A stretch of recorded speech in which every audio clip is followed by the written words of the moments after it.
Hello, it's a show that's already got itself a cult following.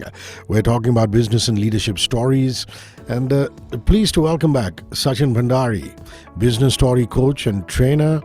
He is a man who, along with Ranjani Subramanian, started the Story Co.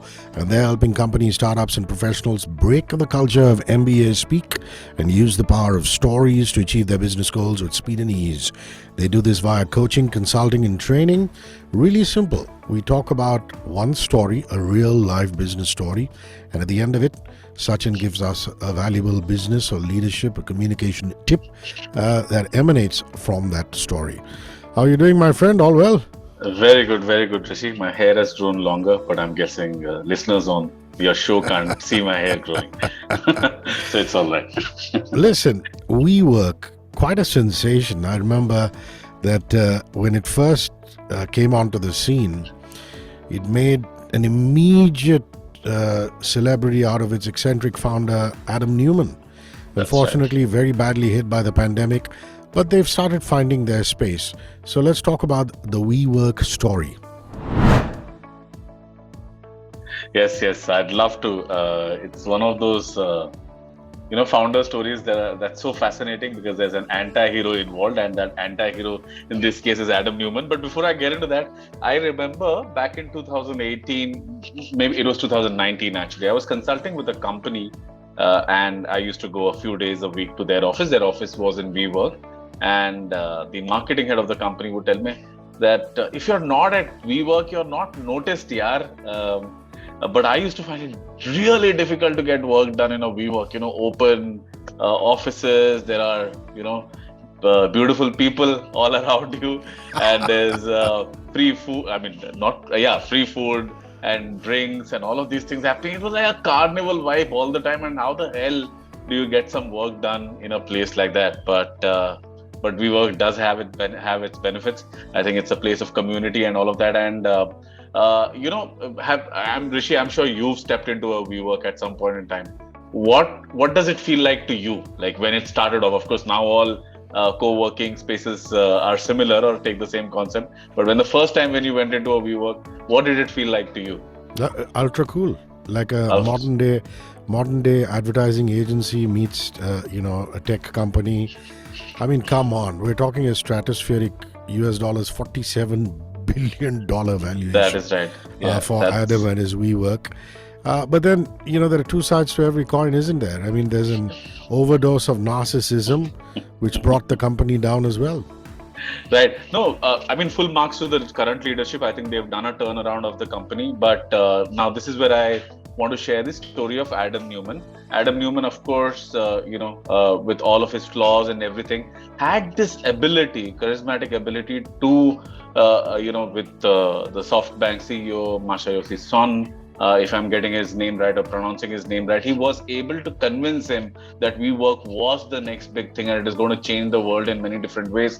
That's why it went up to $47 billion US dollars. Now, we spoke about WeWork. You said it's like an advertising agency meeting a tech company. I said it's all like a carnival. And I was wondering, what is it about WeWork? There's something about this place that stands out or that's special. And then one day I realized it's actually like a neo-hippie commune, a place where all of us come together and we all are ourselves, and everything is fine, everything is wonderful, and we share food together, we have drinks together. There are small events happening in every nook and corner, and some people are playing snooker and different things. So it is like a neo-hippie commune. And I thought that maybe that's just by design. Like by design, I mean like the design of the company, and maybe the company understands that if you have a design like this, then it's probably good for collaboration. In fact, Adam Neumann in one of his interviews said that you at a WeWork, you are forced to help each other by design. The design is such that you have no option but to work with each other. So the idea was that startups would collaborate with each other, and that's how they will be able to help each other grow. And then I spent a little bit of time, Rishi, to understand, where does this idea of a neo-hippie commune comes from? Is it something that they stumbled upon by chance, or is there more to it? And fascinatingly, Rishi, the two founders of WeWork, Adam Neumann and Miguel McKelvey, the first time that they met, I think in New York, they bonded over an interesting topic. the interesting topic is that both of them had actually grown up in a commune. What does that mean? A place where a lot of families live together, not like us, nuclear families, one flat, one family, nothing like that, but a place where there are common areas, people are growing up together, kids are playing with each other, parents are helping each other with different things. In fact, Adam Neumann grew up in what is called a kibbutz. A kibbutz is a kind of co-living commune which is native to Israel, and Tourism Israel's website says that 4% of Israel's population actually trace their origin or their childhood back to a kibbutz. Miguel McKelvey also was not very different. He actually grew up in which would be sorry to interrupt you. Miguel McKelvey was actually Adam's partner.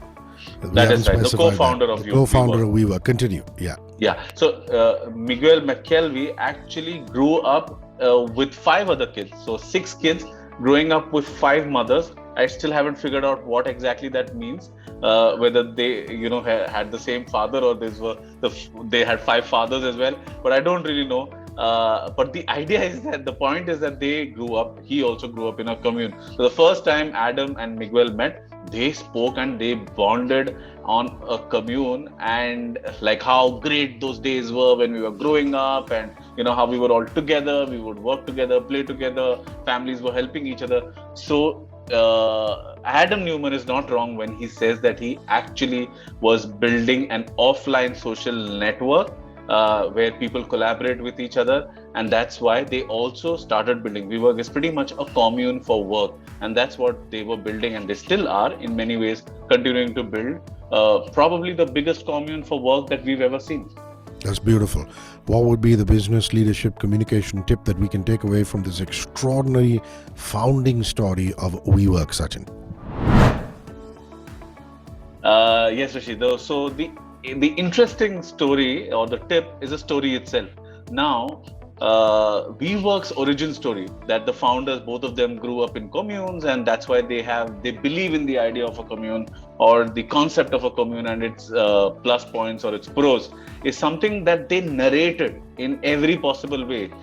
Adam spoke about it in interviews, in company stories, articles, etc. But not just that, even the onboarding presentation. So if you were somebody who joined WeWork back in the day when Adam and Miguel were in the driver's seat, you would go through a presentation which would show you the origin story of the company and how it started. And that, I believe, really helps a lot of people connect better with the idea of the company. So the origin story of your company. So if you're a startup especially, and even if you are a old company, legacy company with which is very successful, taking people back in time to when the company started is really important, because that showcases your roots. Not just showcases your roots, it also showcases that you are the underdog in this David versus Goliath story. So you're the David, not the Goliath, and that's how you get a lot of people or youngsters behind you and start connecting with the idea. So Airbnb's Brian Chesky narrates the story of how they were broke designers in San Francisco, and then a design conference came to town and they put airbeds, and that's how Airbnb got founded, despite the fact that Airbnb today is the largest or the most valued hospitality brand. Same with Girish Mathrubootham of Freshworks, how a broken Samsung TV launched Freshworks. But even big companies do the same thing. Like, Tata sometimes narrates, they narrate a lot of stories from back in the day. Harish Bhatt, the brand custodian of Tata, does a good job of that. So my recommendation to everyone is to go back in time, especially if you're a startup, start narrating the origin story. But to narrate that, you need to actually sit down and figure out what was that one moment or one thing that created that company, and narrate that story. And sometimes that will be your marketing or communication asset. So that's my tip for today. Well, if you are a startup or a young company and you want legs and you want to work on your origin story, Sachin Bhandary is the man to help you do that. He has this Win With Stories newsletter on LinkedIn. You can also arrange a call with him and he will give you a slot and you can discuss your origin story. Where can we reach you and the story go, Sachin? Yes, Rishi. People can reach me by just typing Sachin Bhandary on LinkedIn. Sachin is easy. Bhandary is Bhandary, not an I. And my LinkedIn profile has links to my website and meeting slots and the newsletter as well. So yeah. That's a wrap on episode 6 of Business and Leadership Stories with Sachin Bhandary and me, Hrishi K. We'll be back next week for episode 7. Thanks so much for your time and cheers. Thanks, Hrishi. Look forward. Bye-bye. 94.3 Radio 1.